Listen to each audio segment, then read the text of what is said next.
Agar siz qaynona qaynotangiz bilan tursangiz, turmush o'rtog'ingiz injiq bo'lsa, o'zi injiq odam yo'q, просто biz nom berib qo'yamiz injiq, qaysar deb. Ishga ketishingiz kerak bo'ladigan bo'lsa, harakat qilasiz 1 soat oldin turishga. Bu har doim uchun ham berilayotgani yo'q sizga.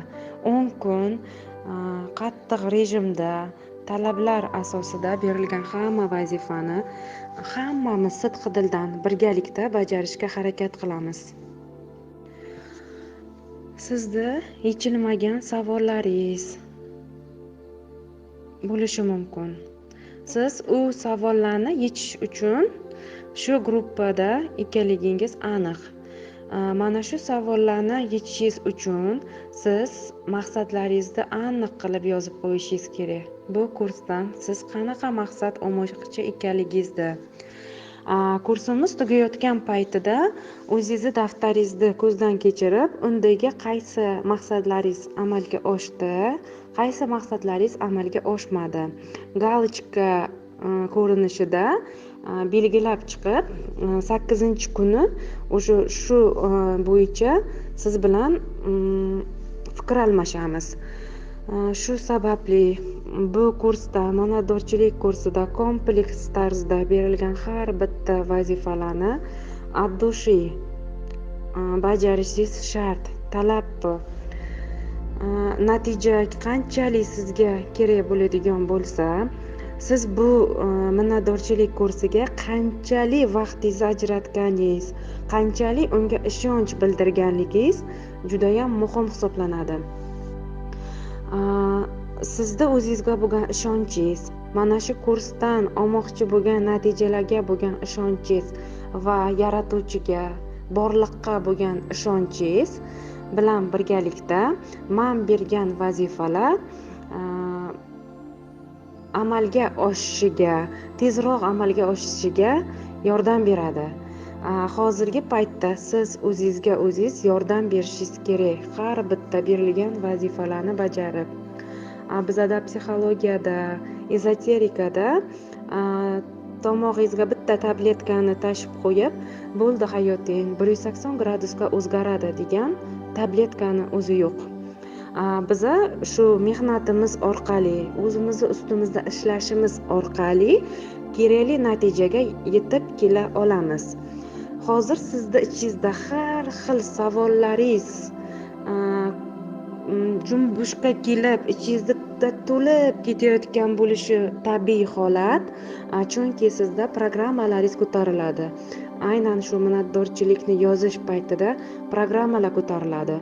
Aynan shu minnatdorchilikni ustida ishlash paytida sizni tanangizdagi bosilib yotgan, qalbingizga ko'mib tashigan, siz anchadan beri bu narsalardan voz kechgan, qochib ketgan savollaringiz, yechishga qilmagan savollaringiz ko'tariladi. Bu savollaringiz qachon sizni tark etadi, qachon siz bu savollardan ozod bo'lasiz, qachonki u sizni ichingizdan butkul chiqib ketgan holatda. Tasavvur qiling, sizni tanangiz suvdan iborat bochka.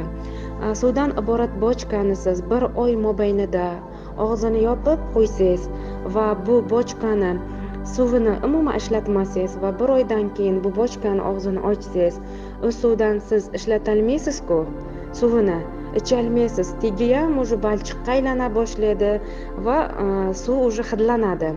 Tanangizdagi har bitta programmalaringiz, yillar mobaynida qalbingizdagi xafagirchiliklaringiz, alamlaringiz, g'azablaringiz, nafratlaringiz xuddi mana shu tanangizdagi organizmlaringiz ko'rinishida chirishni, sasishni boshlaydi. Sizni tanangizdagi shu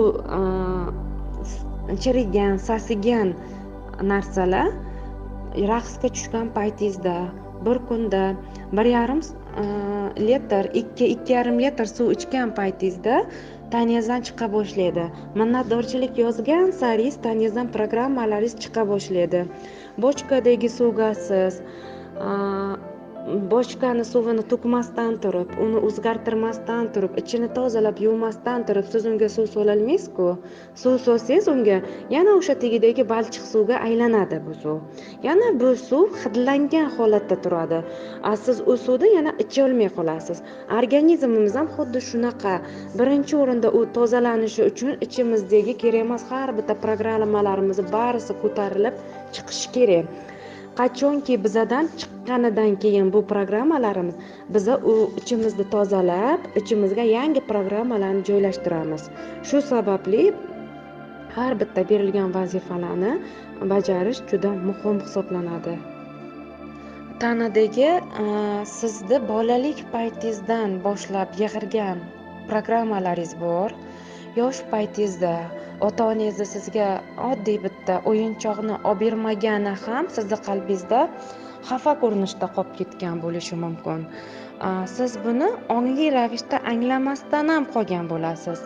Lekin bu ong ostiga informatsiya ko'rinishida kirib ketadi va sizda qalbingizda ota-onangizga nisbatan xafagarchilik holati saqlanib qoladi. Informatsiyasi, xotirasi saqlanib qoladi. Bog'chaga borgan paytingizda, maktabga borgan paytingizda, ishlagan paytingizda, o'qigan paytingizda har bitta insonni sizga bo'layotgan munosabati, oilaviy munosabatingiz har biri sizni qoniqtirmagan munosabatlaringiz sizni tanangizda alam, g'azab, nafrat tushunchalarida qolib ketgan holatda ongli ravishda siz bu programmalarni ishlab chiqay olmaganligingiz uchun to'g'ridan to'g'ri ong ostiga xotira sifatida, to'g'ridan to'g'ri ong ostiga informatsiya sifatida kirib ketadi. Bizda maqsadimiz hozir aynan mana shu kursda sizni ong ostingizga tushib ketgan har bitta informatsiyalarni ildizi bilan olib tashlashga qaratiladi. Biza bu informatsiyalarni, bu xotiralarni har birini ildizi bilan olib tashlay olganimizdan keyin o'zimiz xohlagan, o'zimiz orzu qilgan baxtli hayotni yaratamiz. Ya'ni biz baxtli hayot qadam tashlashni boshlaymiz. Baxtli hayot tomon qadam tashlashni boshlaymiz. Baxtli hayot tomon qadam tashlash sizni hozirgi qadamingizdan boshlanadi. Siz qachonki birinchi qadamni tashlaganingizdan keyin u qadamingizga ikkinchini, uchinchini ulab keta olasiz.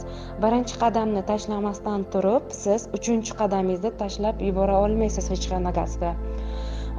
Har bitta natijaga inson mehnat orqali, o'z ustida ishlash orqali yetib keladi. Ruhiy bilim olish orqali, biologik tarafdan o'zini tanasi bilan ishlash orqali yetib keladi. Hozir sizni atrofingizda insonlar miqyosida ham ko'rib chiqib, bu insonni umuman tashvishi yo'q, buni puldan umuman muammosi yo'q, buni ota-onasi yaxshi, mani turmush o'rtog'im yomon. Agar meni ham turmush o'rtog'im meni turmush o'rtog'idaqa yaxshi bo'lganda edi, meni hayotim umuman boshqacha bo'lgan bo'lardi. Agar meni qaynona, qaynotam menga shunaqa zulm qilishmaganda edi, mazza qilib yashayotgan bo'lar edim degan fikrlar bir marta bo'lsa-da sizni xayolingizdan o'tmasdan qolmagan. Ya'ni siz bu fikrlar bilan birga yashab kelgansiz va hanuzgacha yashab kelmoqdasiz. Atrofingizdagi qaysidir insonlarga o'zingizni solishtirib ko'rasiz. Buni turmush o'rtog'i yaxshi, buni qaynonasi yaxshi, meni qaynonam shunaqa bo'lganda men bunaqa bo'lgan bo'lar edim deb o'zingizga nom berib qo'yasiz.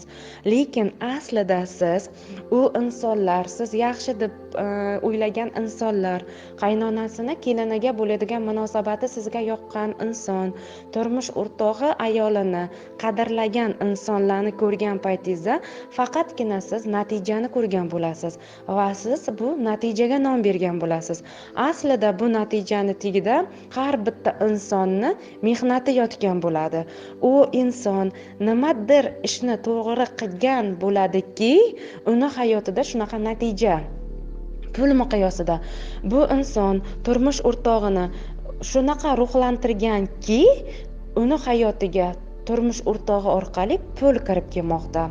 U qaynonasini ko'nglini shu darajada ololganki, qaynonasini o'zini onasi tarzida qabul qilolganki, qaynonaga bo'lgan munosabati yaxshi bo'lganki, u hozirgi shu holatga, shu vaziyatga yetib kela olgan. Har doim siz atrofingizdagi insonlarni ko'rgan paytingizda siz faqatgina natijani ko'rayotgan bo'lasiz va siz bu natijaga nom berasiz. Lekin u insonlar bu natijagacha qancha qadam tashlab kelganini ularni o'zi biladi xolos. U insonlar sizni oldingizga kelib, hattoki boshidan o'tgan og'ir holatlarini, qiyin hayot kechirganini va aynan shu qiyinchilik orqali bu hayotga yetib kelganligini balkim aytmas. Siz shunchaki uni ko'rgan paytingizda buni hayotda yengil, yaxshi tarzda ketayapti deb ham o'ylashingiz mumkin. Balkim u inson bu hayotga kelayotgan paytida oson yo'l orqali rivojlanish yo'lini tanlab kelgan bo'lishi mumkindir. Oson yo'l orqali rivoj yo'lini tanlab kelganligi uchun unga bu hayot oson ketayotgan bo'lishi mumkindir. Har bitta insonni o'zini programmasi mavjud va siz u insonni bu insonga hech ham bog'lab qo'yib, o'zingizni hech bir insonlarga solishtirib ko'rishingiz shart emas. Har bitta insonning o'zini hayotiy tajribasi bor. Har bitta inson hayotiy tajribalardan o'tib, o'sib, rivojlanadi. Yer planetasiga kelgan har bitta ruh, har bitta inson ma'lum bir vazifa orqali, rivojlanish orqali tajribalarni tanlab keladi va siz agar qiyinchilik yo'li orqali rivoj yo'lini tanlab kelgan bo'lsangiz, bu ruhni tanlovi bo'lib bu hayotga kelgan bo'lsangiz, siz bu ruhingizni tanlovini o'zgartira olishingiz mumkin. Ya'ni siz ssenariyni o'zgartirib, hayotingizni oson, yengil tarzda programmaga aylantirishingiz mumkin bo'ladi. Buni hammasi sizda qo'lingizda bo'ladi. Siz qachon oson, yengil sevgi yo'li bilan rivoj yo'lini tanlashni istasangiz va shu hayotni o'zingizga ruxsat bersangiz, ruxsat berganingizdan keyingina bu hayot sizni hayotingizga kirib keladi. Har doim atrofdagi insonlarga qaragan paytingizda siz natijani ko'ra olishingizni his qilib turing. Har bitta ruh bu natijaga balkim mehnati orqali kelgandir, balkim bu hayotga oson yo'l orqali rivojlanish yo'lini tanlab kelgandir. Bu har bitta insonda o'ziga xos bo'ladi va bir insondagi ikkinchi insonga sira o'xshamaydi. Hayotda har doim siz qiynalgan bo'lsangiz, sizni har doim atrofdagi insonlar qiynayotganini ko'rayotgan paytingizda bilingki, siz bu hayotga qurbon obrazi orqali tanlov qilib kelgansiz. Ya'ni sizni ruhingiz bu hayotda qurbon obrazini tanlab kelgan. Siz qurbon obrazini tanlab kelganligingiz uchun bu hayotda faqatgina sizni qiynaydigan, sizni o'zingizga o'zingiz rahmingiz keladigan holatlar, vaziyatlar hayotingizda uchraveradi. Qurbon obraz bizga kinolar taraflamayam, multiklar taraflamayam inson qurbon bo'lsagina yaxshi, jertva bo'lsagina yaxshi deb uqtirilgan. Zumrad qimmat multfilmi miqyosida sizga bu jarayonni tushuntirib beraman. Zumrad va qimmatda bizga Zumrad qiynalgan obrazda tasvirlab berilgan multfilmda. Zumrad qiynalganligi uchun qiynalib baxtga erishganligi ko'rsatilgan multfilmlarda. Qimmat esa o'zini sevgani uchun, o'zini qadrlagani uchun, o'zini yaxshi ko'rganligi uchun u bizga yomon obrazlar ko'rinishida tasvirlab berilgan va siz shunaqa kinolardan bizda minglab, millionlab kinolarni yoshlik paytingizdan boshlab multfilmlar, kinolar, filmlar, otalar so'zi aqlni ko'zi degan ko'rsatuvlar orqali qurbon inson, yaxshi inson, unga hammani rahmi keladi va qurbon inson baxtga erishadi deb ko'rsatilgan.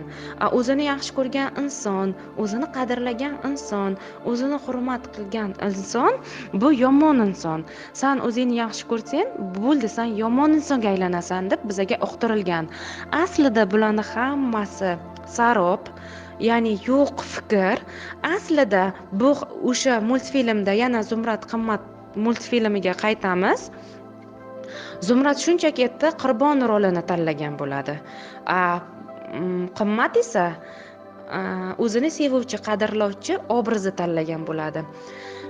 Aslida bu yerda Qimmat Zumradga o'zini sevish kerakligini, o'zini qadrlash kerakligini, o'zini yaxshi ko'rishi kerakligini ko'rsatib berayotgan bo'ladi. O'zini yaxshi ko'rmagani uchun, o'zini qadrlamaganligi uchun buni hayotida shunaqa jertva obraziga olib keladigan, qurbon obraziga olib keladigan holatlar, vaziyatlar ko'payib kelayotganligini ko'rsatib berayotgan bo'ladi. Shu sababli biz hayot yo'limizda har doim jertva bo'lsanggina san yaxshi bo'lasan degan obraz asosida yashaymiz va har doim shuni eshitib oling. Sizga o'zingiz rahmingiz kelyaptimi? Qaynonangiz, qaynotangiz sizni hurmat qilmayaptimi? Atrofdagi insonlarni sizga bo'lgan munosabati yomonmi? Biling, siz qurbon obrazida yashab kelmoqdasiz. Qurbon obrazi bu energetik markazlardan ikkinchi energetik markazda o'rnida joylashgan ong darajasi hisoblanadi. Judayam past ong daraja bu. Bu qurbon obrazi 1950 va 1970 yildagi insonlarning ongini darajasi hisoblanadi. Hozir biz 2020 yilda yashab kelyapmiz. Hozir 2020 yilda yashab kelayotgan insonlar o'zini hayotini xo'jayiniga aylanishi kerak. O'zini hayotini o'zi barpo eta olishi kerak. Nima uchun siz ko'chaga chiqishingiz uchun, biron bir joyga borishingiz uchun qaynonangizdan, qaynotangizdan va turmush o'rtog'ingizdan ruxsat so'rashingiz kerak? Nima uchun sizga ular ruxsat bersagina siz chiqa olishingiz kerak? Siz kimsiz shu joyda? Savol sizga. Siz shu yerda kim bo'lib qolasiz? Ko'rinib turgandek siz bu yerda xizmatkor bo'lib qolasiz xolos. Xizmatkor deysa uni faqat tepadan boshqaradi. Men bor desam borasan, men borma desam bormaysan. O'zingizni fikringiz qayerda qolib ketadi bu joyda? O'zingizga bo'lgan hurmatingiz, o'zingizga bo'lgan qadr tuyg'ungiz, o'zingizga bo'lgan sevgingiz qayerda qolib ketadi bu joyda? O'zingizga mana shu savollarni berib ko'ring. Qurbon obrazi bilan yashayapsizmi? Biling, siz o'zingizga qattiq rahmingiz keladi va siz ongsiz ravishda mana shu qattiq qiynalayotgan paytingizdan mazza qilayotgan bo'lasiz, kayf qilayotgan bo'lasiz. Chunki siz bu joyda yaxshi insonsiz. Sizni qiynab tashishgan, siz jabrdiydasiz. Oilangizda faqat siz qiynalgansiz, boshqa insonlar qiynovchilar. Bu hayotda esa qiynovchi, jabrlovchi degan tuyg'ular yo'q. Bu faqatgina bizga jamiyat tomonidan televizor, telefon orqali, internetlar orqali, kinolar orqali va multfilmlar orqali uqtirilgan fikrlar hisoblanadi. Siz men o'z hayotimni xo'jayini bo'laman. Bundan buyog'iga o'zimni qadrlashni o'rganaman. Bundan buyog'iga o'zimga bo'lgan asl sevgimni oshiraman. O'zimga bo'lgan asl hurmatimni shakllantiraman va buni tanlayman deb tanlagan paytingizdan boshlab siz o'zi hayotingizni xo'jayini bo'lishga boshlaysiz. Atrofingizdagi insonlar sizni qattiq qiynashyaptimi? Sizga behurmatlik qilishyaptimi? Sizni sevishmayaptimi? Biling, sizda o'zingizga bo'lgan munosabatingiz ayni paytda xuddi shunaqa ko'rinishda. Sizda o'zingizga bo'lgan munosabatingiz ayni shunaqa ko'rinishdaligi uchun sizning hayotingizga shunaqa holatlar, shunaqa vaziyatlar tortilib kelyapti. Har doim hayotingizda xo'jayini bo'lishga harakat qiling. Men o'z hayotimni xo'jayiniman deb ayting. Va men o'z hayotimni xo'jayini ekanman, men o'z hayotimni yaratuvchisi ekanman deb tan oling. Siz o'zingizni hayotingizni yaratasiz. Siz o'zingizni atrofingizdagi voqelikni yaratasiz. Siz o'zingiz atrofingizdagi insonlarni sizga bo'lgan munosabatini yaratasiz. qachonki atrofingizdagi insonlarni sizga bo'layotgan munosabati yoqmayotgan bo'lsa, o'zingizga yaxshilab nazar solib ko'ring. Balkim siz o'zingizni qadrlamayotganligingiz uchun yoningizdagi inson sizni qadrlamayotgandir. Balkim siz sevgi nimaligini bilmaganligingiz uchun yoningizdagi inson sizni sevmayotgandir. Balkim siz o'zingizga bo'lgan chuqur hurmatni bilmaganligingiz uchun sizga atrofdagilar behurmat qilayotgandir. Atrofingizdagi insonlar sizga qanaqa munosabatda bo'layotgan bo'lsa, bu sizda o'zingizga bo'lgan munosabatingizni ko'rsatib beradi. Har doim atrofdagi insonlarni sizga bo'lgan munosabatiga qarab, o'zingizga bo'lgan munosabatingizni ko'rib olishingiz mumkin. O'zingizga bo'lgan munosabatingizni atrofingizda sizni urab turgan oilangiz, sizni urab turgan ishingiz va shu oilangizdagi, ishingizdagi insonlar sizga ko'rsatib berib turadi. Har doim hayotingizni xo'jayini bo'lishga harakat qiling. Men o'z hayotimni xo'jayiniman deb ayting. Va men o'z hayotimni xo'jayini ekanman, men o'z hayotimni yaratuvchisi ekanman deb tan oling. Siz o'zingizni hayotingizni yaratasiz. Siz o'zingizni atrofingizdagi voqelikni yaratasiz. Siz o'zingiz atrofingizdagi insonlarni sizga bo'lgan munosabatini yaratasiz. Qachonki atrofingizdagi insonlarni sizga bo'layotgan munosabati yoqmayotgan bo'lsa, o'zingizga yaxshilab nazar solib ko'ring. Balkim siz o'zingizni qadrlamayotganligingiz uchun yoningizdagi inson sizni qadrlamayotgandir. Balkim siz sevgi nimaligini bilmaganligingiz uchun yoningizdagi inson sizni sevmayotgandir. Balkim siz o'zingizga bo'lgan chuqur hurmatni bilmaganligingiz uchun sizga atrofdagilar behurmat qilayotgandir. Atrofingizdagi insonlar sizga qanaqa munosabatda bo'layotgan bo'lsa, bu sizda o'zingizga bo'lgan munosabatingizni ko'rsatib beradi. Har doim atrofdagi insonlarni sizga bo'lgan munosabatiga qarab, o'zingizga bo'lgan munosabatingizni ko'rib olishingiz mumkin. O'zingizga bo'lgan munosabatingizni atrofingizda sizni urab turgan oilangiz, sizni urab turgan ishingiz va shu oilangizdagi, ishingizdagi insonlar sizga ko'rsatib berib turadi. Siz bu berib borilayotgan ma'lumotlarni his qiling, tushunishga harakat qilmang.